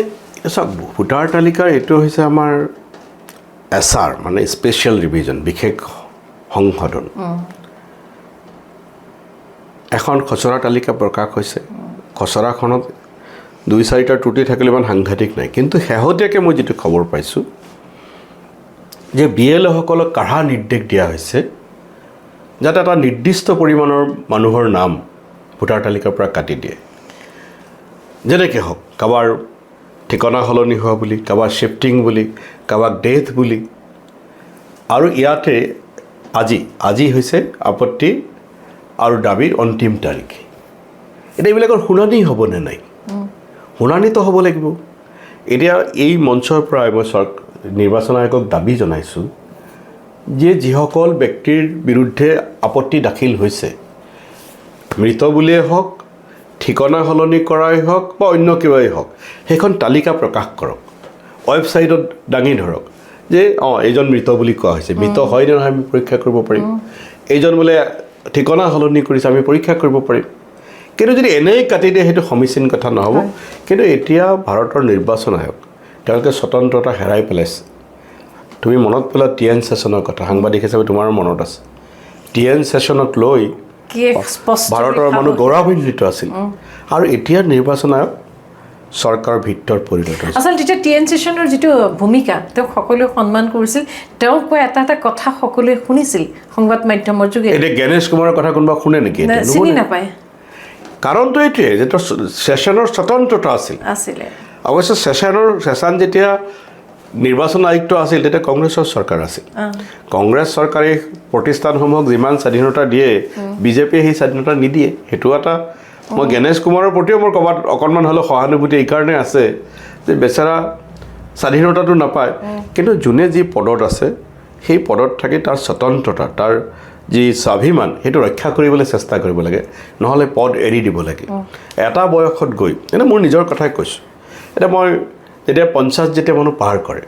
ভাটিৰ পিনে গতি কৰে ভাটিৰ পিনে গতি কৰিলে তেওঁ যাতে নিজৰ স্বতন্ত্ৰতা ৰক্ষা কৰি নিজৰ মান সন্মান ৰক্ষা কৰি চলি থাকিব পাৰে সেইটো ভাবিব লাগে আপুনি স্নাতকোত্তৰ মহলা অতিক্ৰম কৰিলে প্ৰথমে অসমীয়াক বিষয় হিচাপে লয় হয় তাৰপিছত ইণ্টাৰনেশ্যনেল পলিটিক্স এই ইণ্টাৰনেশ্যনেল ৰিলেশ্যনত মই International relations. ডিষ্টেঞ্চত কৰিছোঁ দূৰ শিক্ষাৰ জৰিয়তে আপুনি কৰিছোঁ তাতো এই ছাবজেক্টৰ প্ৰতি মোৰ বিশেষ আগ্ৰহ আছে আগ্ৰহী আছিলে। মই ইণ্টাৰনেশ্যনেল ৰিলেশ্যনবিলাক পঢ়ি মই ভাল পাওঁ ভাল পাইছিলে তাতো আপুনি স্নাতকোত্তৰ ডিগ্ৰী গ্ৰহণ কৰিলে হয়। এতিয়া এটা কথা কওকচোন যিকোনো এগৰাকী বিষয়া যিকোনো এজন ব্যক্তি যেতিয়া বিধানসভাৰ মজিয়ালৈ যাব বিচাৰে বা লোকসভাৰ মজিয়ালৈ যাব বিচাৰে তেতিয়া তেওঁৰ এটা নিৰ্দিষ্ট শৈক্ষিক ডিগ্ৰী থকাটো প্ৰয়োজনীয় হয়নে নহয় যাতে তেওঁ কথাবিলাক বুজি পঢ়ি খুব স্পষ্টভাৱে এটা ঠিক সিদ্ধান্তলৈ উপস্থাপন কৰিব পাৰে চাওক আমাৰ সংবিধান সভাত এইটো বিতৰ্ক হৈছিল নোহোৱা নহয় কিন্তু সেই সময়ৰ কথাটো বেলেগ আছিলে সেই সময়ত জাষ্ট আমাৰ দেশ স্বাধীন হৈছিলে সেই সময়তে এইবোৰ কথা অনা হ'লে হয়তো অসুবিধা আছিলে কিন্তু আজিৰ তাৰিখত ভাবোঁ মই যে এটা ন্যূনতম শিক্ষাগত অৰ্হতা থাকিব লাগে কাৰণ পঞ্চায়তত দিয়া হৈছে নগৰপালিকাত দিয়া হৈছে গতিকে যিসকল আইন প্ৰণেতা হ'ব ল মেকাৰ পঞ্চায়ততো এটা আমি দিছোঁ আৰু বিড়ম্বনাটো চাব আমাৰ যিসকল আমি ল মেকাৰ চৰকাৰ বা বিৰোধী আমি আৰু পঞ্চায়তত শিক্ষাগত অৰ্হতা যিটো বাধ্যতামূলক কৰা হৈছে সেই সময়ত ময়ো বিধায়ক হৈ আছোঁ মই বিধানসভাত উত্থাপনো কৰিছিলোঁ আমি পঞ্চায়তক ক'লোঁ তোমালোকে মেট্ৰিক পাছ নকৰিলে পঞ্চায়ত প্ৰতিনিধি হ'ব নোৱাৰিবা আৰু এইফালে আমি MLA হওঁতে আমি নিৰক্ষৰ হ'লেও হ'ব পাৰোঁ এইটো ঠিক আঙুলিৰ মানে টিপচহি দিলেও হ'ব পাৰোঁ এইটো ঠিক কথা নহয় এটা ন্যূনতম নকওঁ যে সাংঘাতিক ডক্টৰেট হ'ব লাগিব বুলি মই নকওঁ ন্যূনতম শিক্ষাগত অৰ্হতা এটাৰ থাকিব লাগে বুলি মই ভাবোঁ হয় আৰু যাৰ কাৰণে নতুন যিখিনি ল'ৰা ছোৱালী আজিৰ যিখিনি ল'ৰা ছোৱালী তেওঁলোকে ৰাজনীতিলৈ অহাৰ কথা চিন্তা নকৰে মানে এছামৰ কাৰণে তেওঁলোকে কয় যে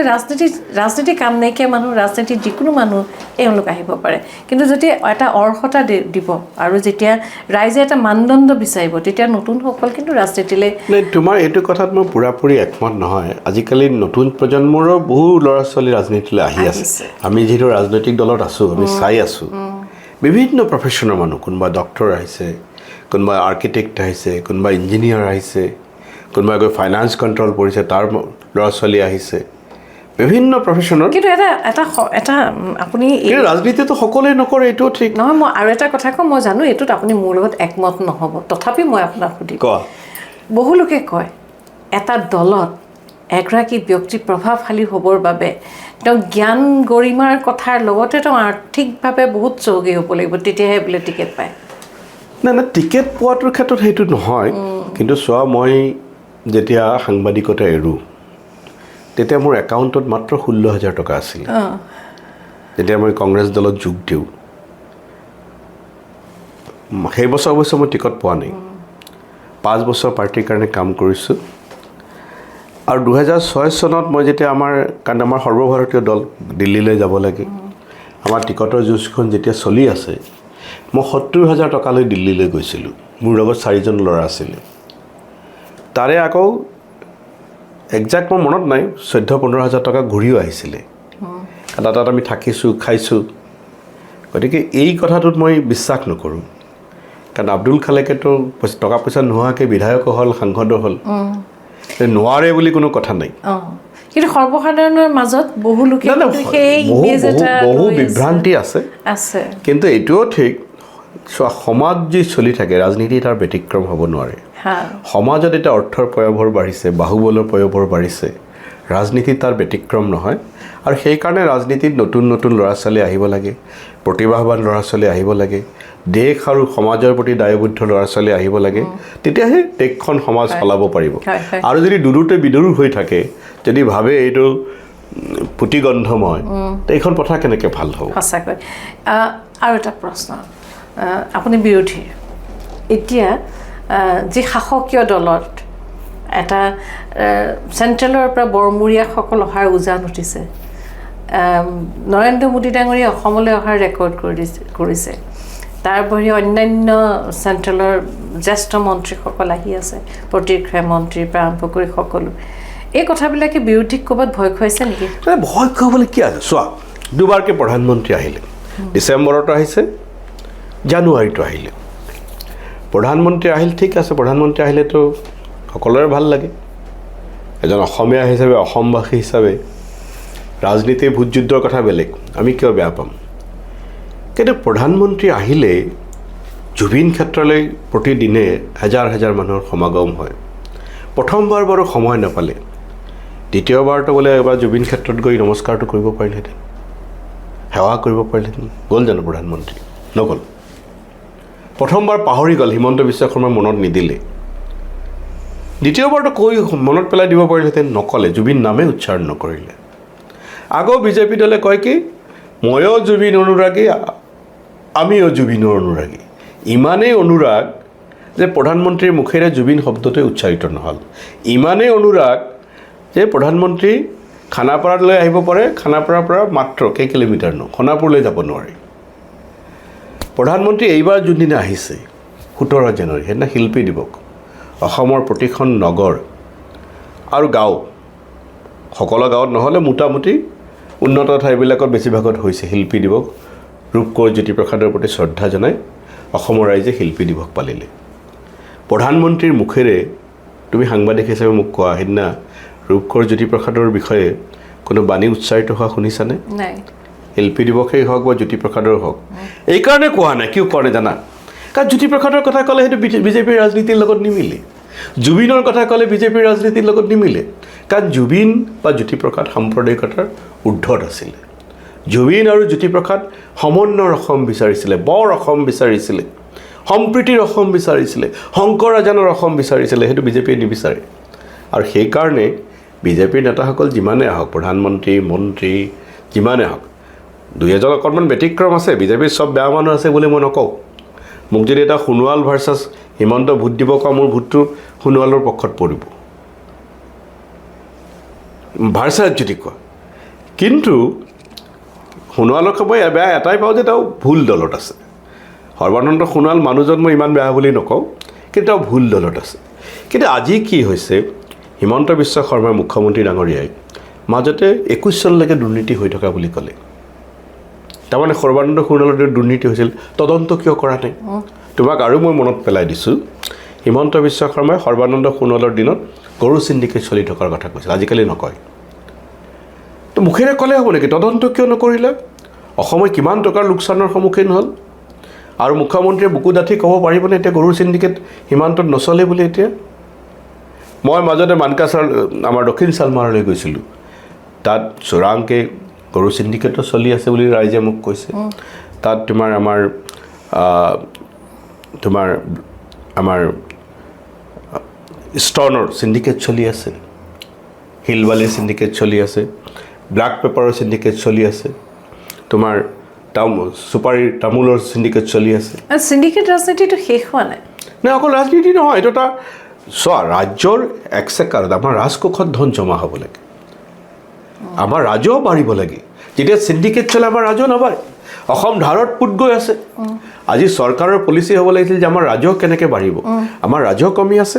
ৰাজহ এতিয়া আমাৰ মই দক্ষিণ চালমাৰ যাওঁতে আকৌ গম পালোঁ মই টিকৰি কিল্লাতো বহিছিলোঁ আহোঁতে অভাৰলোডিং গোৱালপাৰাতো মই আমাৰ মেনিফেষ্টৰ কামত যাওঁতে ট্ৰাক ছচকীয়া বাহনত বহুত ডাবল অভাৰলোডিং হৈ আছে ধৰতা মানুহ নাই পুলিচ এনেই গিজগিজাই থাকে কিন্তু যিমান ধৰিব লাগে সিমান নধৰে ছয়চকীয়া বাহনত এটা লিমিট থাকে সেই লিমিট ক্ৰছ কৰি আছে ডাবল ট্ৰিপল ধৰতা মানুহ নাই আৰু তুমি আচৰিত হ'বা ক'ৰবাত এওঁলোকে গৌমাতাৰ কথা কয় বিজেপি চৰকাৰৰ দিনত ক'ৰবাত এনেকৈও হৈছে যে পুলিচক টকা দিলে এনে দেখাত তোমাৰ সেইবিধ মাংস নাপায় কিন্তু পুলিচক যদি মাহে মাহে টকা দি থাকে সেই ব্যৱসায় চলাই থাকিব পাৰে বিজেপি চৰকাৰ দিনত আকৌ গৌমাতাৰ কথা কয় তেওঁলোকে এই কথাবিলাক আপুনি ৰাজহুৱা সভাত স্পষ্টকৈ কয় ইয়াত যিটো কৈ আছোঁ তুমিতো প্ৰচাৰ কৰিবা মই অন্য ক'ৰবাত কৈছোঁ নকৈছোঁ বাদ দিয়া সেইটোতো ৰাজহুৱা হৈ যাব না গতিকে প্ৰথমে মুখ্যমন্ত্ৰীয়ে এইবোৰ কথা মুখ্যমন্ত্ৰীয়ে খুব তেতু ফালি কয় মুখ্যমন্ত্ৰীয়ে লাই ডিটেক্টৰ লগাওক দিয়ক না চব আৰক্ষী বিষয়া ৰাজনৈতিক বিষয়া তেওঁলোকৰ দলৰ যিবিলাক আছে লাই ডিটেক্টৰ লগাই দিয়ক ৰাজহুৱাকৈ দেই গোপনে দিলে নহ'ব সাংবাদিকৰ দল লৈ যাওক আৰু লাই ডিটেক্টৰ বহাই দিয়ক কোন আৰক্ষী বিষয়াই গৌ মাতাৰ নামত ব্যৱসায় কৰিছে ওলাই পৰিব নহয়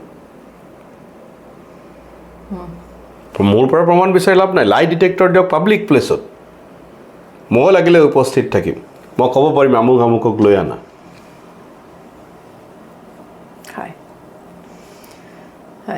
2024 প্ৰত্যেকগৰাকী ব্যক্তিৰ এখন নিৰ্দিষ্ট নিৰ্বাচনী ইস্তাহাৰ থাকে প্ৰত্যেকটো দলৰ আৰু আপোনাৰ এখন নিৰ্বাচনী এখন নিশ্চয় এখন তালিকা থাকিব যে আপুনি বিধায়ক হোৱাৰ পাছত এইবাৰ আপোনাৰ এইকেইটা নতুন নতুন কাম আপোনাৰ হাতলৈ আহিব আপুনি কৰিব চোৱা এতিয়ালৈকেতো মই প্ৰাৰ্থী হ'ম নে নহ'ম মই সেই কথা আপুনি হ'ব পোনপটীয়াকৈ ক'ব নোৱাৰোঁ এইকাৰণে ক'ব নোৱাৰোঁ আমি এটা ৰাজনৈতিক দলৰ সদস্য আমাৰ দলেহে ঠিক কৰে ঊৰ্ধ্বতম কৰ্তৃপক্ষ আমাৰ দলেহে ঠিক কৰে যে আমি প্ৰাৰ্থী হ'ম নে নহ'ম গতিকে এই তোমাৰ এই প্ৰশ্নটো মই এইকাৰণে পোনপটীয়া উত্তৰ দিব নোৱাৰিম যে মই এতিয়াও প্ৰাৰ্থী হোৱা নাই মই ইচ্ছাহে প্ৰকাশ কৰিছোঁ দলৰ ওচৰত দলে যদি মোক ক'ব যাওঁ তুমি প্ৰাৰ্থী তেতিয়া মই মোৰ এজেণ্ডা প্ৰকাশ কৰিব পাৰিম আৰু দলে যদি কয় নহয় তুমি এবাৰ বহি থাকিব লাগিব তথাপি মনৰ মাজতো কিবা এটা গুণগুণাই আছে নাই চোৱা মই এটা আটাইতকৈ ডাঙৰ প্ৰাথমিকতা হৈছে সমষ্টিকেন্দ্ৰিক কথাটো আছেই আমি ঘৃণাৰ ৰাজনীতিৰ অৱসান ঘটাব লাগিব আমি পূৰ্বৰ অসমখন উভতাই আনিব লাগিব আৰু অৱশ্যেই মই যি এলেকাৰ বিধায়ক আছিলোঁ বা ভৱিষ্যতে যি এলেকাৰ পৰা প্ৰতিদ্বন্দ্বিতা কৰিম মই অৱশ্যেই বিচাৰিম যে সেই এলেকা অসমৰ অন্য এলেকাৰ সৈতে সমানে আগবাঢ়ি যাওক সেইটো কোনোবাই বেয়া পালে নহ'ব যিসকলে শক্তিশালী অসম বিচাৰে কংগ্ৰেছ বিজেপি বা অন্য দল বুলি কথা নাই শক্তিশালী অসম কেতিয়া হ'ব আজি যদি শিৱসাগৰ আগবাঢ়ি থাকে এইটো আকৌ মুখ্যমন্ত্ৰী আকৌ ভুল ব্যাখ্যা কৰিব নালাগে জালুকবাৰী আগবাঢ়ি থাকিল মন্দিয়াৰ বোলে ৰাস্তা বেয়া মন্দিয়াৰ বোলে হস্পিটেলত ডাক্তৰ নাই মন্দিয়াৰ বোলে স্কুলত শিক্ষক নাই অসম কেনেকৈ আগবাঢ়ি যাব সকলো ঠাই আগবাঢ়িব লাগিব নিশ্চয় সকলো ঠাই যেতিয়া আগবাঢ়িব তেতিয়া অসম জাকত জিলিকা হ'ব আমাৰ মুখ্যমন্ত্ৰীয়ে কয় যে ভাৰতৰ 5খন ৰাজ্য মইতো বিচাৰোঁ অসম ভাৰতৰ প্ৰথম ৰাজ্য হ'ব লাগে শিক্ষাৰ ক্ষেত্ৰত স্বাস্থ্যৰ ক্ষেত্ৰত সেইদিনা মই দেখিছোঁ গড় আয়ুসৰ ক্ষেত্ৰত অসম তলৰ পৰা 4 নম্বৰ গড় আয়ুসৰ পৰা তলৰ পৰা কিয় 4 নম্বৰ হ'ব লাগে ওপৰৰ পৰা অসম 1 নম্বৰ হ'ব লাগিব কিমান হিমন্ত বিশ্ব ডাঙৰীয়াৰ ব্যৰ্থতা চাওক যে তেখেতে ইমান দিন স্বাস্থ্যমন্ত্ৰী থকাৰ পিছত অসম এতিয়া গড় আয়ুসৰ ক্ষেত্ৰত তলৰ পৰা 4 নম্বৰত আছে আজি কিমান স্কুল বন্ধ হৈ গ'ল তেওঁৰ তথাকথিত একত্ৰীকৰণৰ নামত আৰু এই যিবোৰ বন্ধ হ'ল এইবোৰ বেছিভাগ খবৰ কৰিব অসমীয়া মাধ্যমৰ স্কুল তেওঁলোকে জাতি মাতি ভেটিৰ কথা কয় কিন্তু কিমান অসমীয়া মাধ্যমৰ মোৰ সংবাদ মাধ্যমৰ ওপৰতো মোৰ খুব আছে এইকাৰণে আছে যিহেতু যিমান প্ৰচাৰ হ'ব লাগিছিল ইমান প্ৰচাৰ হোৱা নাই অসমীয়া মাধ্যমৰ চৰকাৰী স্কুলবিলাকৰ অৱস্থা একেবাৰে অসমীয়া মাধ্যমৰ স্কুল বুলি ক'লে কিছু জাতীয় বিদ্যালয় যদিও গঢ়ি উঠিছে আজিকালিতো অসমীয়া মাধ্যমৰ বিদ্যালয় ক'লে বেছিভাগ চৰকাৰী মাধ্যমেই হ'ব চৰকাৰীয়ে হ'ব কাৰণ লাহে লাহে অসমৰ আনকি দুৰ্গম অঞ্চলবিলাকতো ইংৰাজী মাধ্যমৰ স্কুল গঢ়ি উঠিব ধৰিছে ব্যক্তিগত খণ্ড গতিকে এটা সময়ত আমি যিমানেই তেতুফালি চিঞৰোঁ আমি যদি কাৰ্যকৰী পদক্ষেপ নলওঁ সকলোৱে বিচাৰে উন্নত শিক্ষা লাগে তেওঁলোকক ভাল শিক্ষা লাগে গুণগত শিক্ষা লাগে মানুহৰ মন মগজুত এটা ধাৰণা হৈ গৈছে চৰকাৰী শিক্ষকসকল চৰকাৰী স্কুলৰ শিক্ষক বেছিভাগেই নিজৰ ল'ৰা ছোৱালীক নিজৰ স্কুলত নিদিয়ে কেনেকৈ ভাল হ'ব অথচ চাবা চৰকাৰী স্কুলৰ শিক্ষকতকৈ যিবোৰ ব্যক্তিগত স্কুল এইটো ইংৰাজী মাধ্যমেই হওক অসমীয়া মাধ্যমেই হওক দৰমহাও কম পায় তেওঁলোকে যদি ভালকৈ পঢ়াব পাৰে চৰকাৰী মাধ্যমৰ চৰকাৰীবিলাকে কিয় নোৱাৰে আমিও ভৱিষ্যতে গৱেষণা কৰিব লাগিব অকল মধ্যাহ্ন ভোজন দি থাকিলে নহ'ব মধ্যাহ্ন ভোজনৰ মই পক্ষত দেই কাৰণ এতিয়াও খাবলৈ নোপোৱা ভালকৈ উদৰ পূৰাই খাবলৈ নোপোৱা ল'ৰা ছোৱালী আছে আমাৰ কিন্তু একেটা সময়ত আমি অকল দুপৰীয়া খাবলৈ দিলে নহ'ব নহয় আৰু এটা ডাঙৰ আমি গুণগত শিক্ষা পালে নাই সেইটোও চাব লাগিব গুণগত শিক্ষা পালে নে চাওঁতে আমি এই কথাও মন কৰিব লাগিব আমাৰ চৰকাৰী স্কুলৰ শিক্ষকসকলক চৰকাৰী কাম কাজৰ পৰা আঁতৰাই ৰাখিব লাগে চৰকাৰী কাম কাজৰ পৰা আঁতৰাই পঠাব লাগিব আমি যিটো শিক্ষক ছাত্ৰ অনুপাত সেই হিচাপে আমি শিক্ষক দিব লাগিব নিযুক্তি দিব লাগিব এতিয়া মাজতে মই এখন স্কুলত গৈছিলোঁ 5টা শ্ৰেণী শিক্ষক কাগজে কলমে 2জন প্ৰেক্টিকেলি এজন আছে কেনেকৈ কৰিব এজন শিক্ষকে 5টা শ্ৰেণী কেনেকৈ চলাব বিজ্ঞানে পঢ়াব নে ভূগোলে পঢ়াব নে অংকই নে সাহিত্য পঢ়াব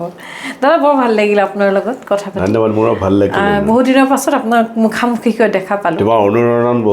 অনুৰণন জনপ্ৰিয় হওক চাৰিওপিনে অনুৰণন হৈ যাওক সেই শুভেচ্ছা ধন্যবাদ দাদা হয় আৰু সেই যে এসময়ত খুব লিখা মেলা কৰিছিল গৱেষণাৰ মন এটালৈ আগবাঢ়িছিল আব্দুল দা মই জানো এতিয়া ৰাজনীতি পথাৰখনত সম্পূৰ্ণকৈ নামি যোৱাৰ পাছত লিখা মেলা কমিছে তথাপি লিখা মেলা কৰিব মাজে মাজে কৰোঁ তুমি জানা নাই নাজানো মোৰ এখন কিতাপ আছে ৰাষ্ট্ৰবাদ মুছলমান ইত্যাদি হয় আৰু এই কিতাপখন মূলতঃ 2008 চনৰ পিছৰ নিবন্ধবিলাকৰ সংকলন আৰু এখন নিৰ্বাচনৰ পিছত ওলাব হয় আপুনি সম্পাদকীয় পৃষ্ঠাত আপোনাৰ বহুত ভাল ভাল লেখা ওলাইছে সেইবোৰ মোৰ ক'ত কেনি গ'ল মই ক'ব নোৱাৰোঁ আৰু দেই আমাৰ অসম কাকতখনত আপোনাৰ বহুত নাই আছিলে মইতো তুমি জানাই নিয়মীয়াকৈ মই ৰাজনৈতিক ডায়েৰী লিখিছিলে হয় হয় কিন্তু আচলতে এতিয়া আপুনি যিখন ক্ষেত্ৰত নামি আহিছে সাৰ পাই থকা সময়খিনি যে ৰাইজৰ মাজত থাকে তেতিয়া নিসংগতাৰে লিখাৰ পৰিৱেশটো নাই যি কি নহওক এই পথাৰখনত আমি সকলোৱে আপোনাৰ পৰা বহু আশা কৰিছোঁ শুভকামনা থাকিল আৰু বিধায়ক হৈও আহিব আমাৰ ইয়ালৈ ধন্যবাদ নিশ্চয় দৰ্শকসকল এইগৰাকী আমাৰ অতি শ্ৰদ্ধাৰ আব্দুল খালেক ডাঙৰীয়া বহু কথা পাতিলোঁ তেখেতৰ লগত বৰ ভাল লাগিল তেখেতৰ লগত কথা পাতি আশা ৰাখিছোঁ আপোনালোকৰ এই অনুষ্ঠানটো উপভোগ কৰি ভাল পালে আপোনালোকক মই কৃতজ্ঞতা জ্ঞাপন কৰিছোঁ আপোনালোকে খুব সুন্দৰকৈ কমেণ্টছবিলাক দিয়ে মোৰ এই অনুষ্ঠানবিলাক উপভোগ কৰি আৰু সদায় কোৱাৰ দৰে আকৌ এবাৰ কৈছোঁ আপোনালোকে যিখিনি কমেণ্টছ দিয়ে সেই কমেণ্টছখিনি মোক শক্তি প্ৰদান কৰে আৰু মই নতুন চিন্তা কৰিবলৈ সাহস পাওঁ অনুৰোধ কৰিছোঁ আপোনালোকে আমাৰ এই অনুষ্ঠানটো চাই কেনে পালে জনাব আপোনালোকে এই চেনেলটো যদি ভাল পায় ছাবস্ক্ৰাইব কৰিব অনুষ্ঠানটো শ্বেয়াৰ কৰিব মই আকৌ নতুন অনুষ্ঠান এটালৈ আপোনালোকৰ মাজলৈ আহিম ধন্যবাদ